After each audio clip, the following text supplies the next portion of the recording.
It is 9 p.m, the day is basically over, and you did nothing you said you would do. Your brain wants to stay up late to compensate. Scroll, tell yourself tomorrow will be different. Don't. Because the way you close today determines your starting charge tomorrow. 4 steps. Step 1 takes 30 seconds. Here is what nobody explains about a wasted day. The problem is not today. The problem is what today does to tomorrow. When you close a wasted day by scrolling until midnight, your brain stores it as proof that that is who you are. And tomorrow's morning, with that proof already running, starting is twice as hard. 1 wasted day plus a bad close becomes 2. This protocol does not rescue today. Today is done. It protects tomorrow. And the first step is the one that costs the least energy, which is exactly why you will actually do it. Step 1, the 30-second tally. Step 1 takes 30 seconds. Write one thing that moved anything forwards today, even slightly, and one thing you will do differently tomorrow. Not a list of failures, not a post-mortem. One thing forward, one thing different. Most people skip this because they feel like they don't deserve to acknowledge anything good about a wasted day. That is not how your brain works. If you do not give it a win to close on, it invents one. The scroll, the snack, the hour you avoided your project, give it something real. Walked the dog, answered one email, made an appointment you kept delaying. Something happened today. Find it, write it. That is your close. Step 2, the tomorrow lock. Here is the real reason tomorrow keeps going the same way, and it has nothing to do with your character. The reason tomorrow goes the same way as today, tomorrow you wake up with no instructions, no decisions has been made, no path has been set, so tomorrow you runs the same default loop and ends up in the same place. The tomorrow lock fixes this. Tonight, before you sleep, you make one specific decision about tomorrow, not a plan, one decision. Tomorrow at 4:45 p.m, I open the laptop and write the first sentence. Time, specific action. Write down tonight.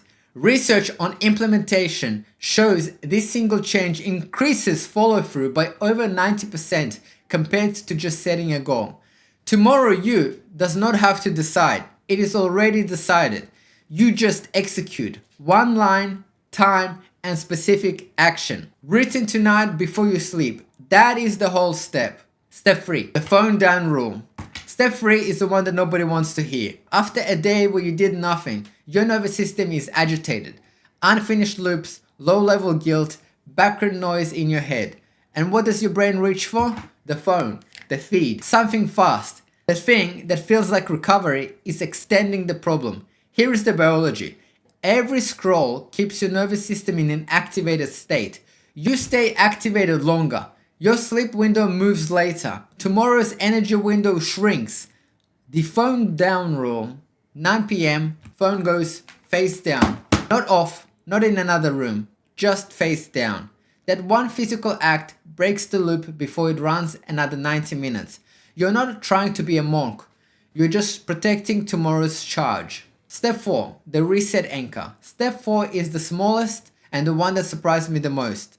A reset anchor is one physical action you do at the end of every night. Not a ritual, not a routine, one action.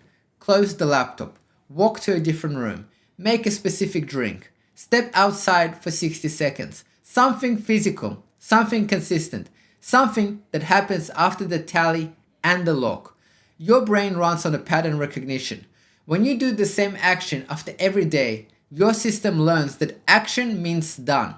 Clock out. Stop running tasks. Pick one action. Do it every night this week. That is the whole step. Let's recap. All of them, 4 steps. All of them are small. None of them require motivation. 30-second tally. One thing forward, one thing different. Tomorrow lock. Time plus specific action written tonight. And phone down rule. Face down at 9 p.m. Reset anchor. One physical action that closes the day. Today is done. What you control now is tomorrow's starting charge. And if you want to understand why your battery is already at 10% before you even try to start, why the evening crash happens before you make a single decision, I broke that down fully in the video right here. If you are smart enough to know what you should be doing and you still cannot make yourself start after a long day, this is the channel for you. Subscribe, 3 videos a week, execution systems, no fluff. See you there.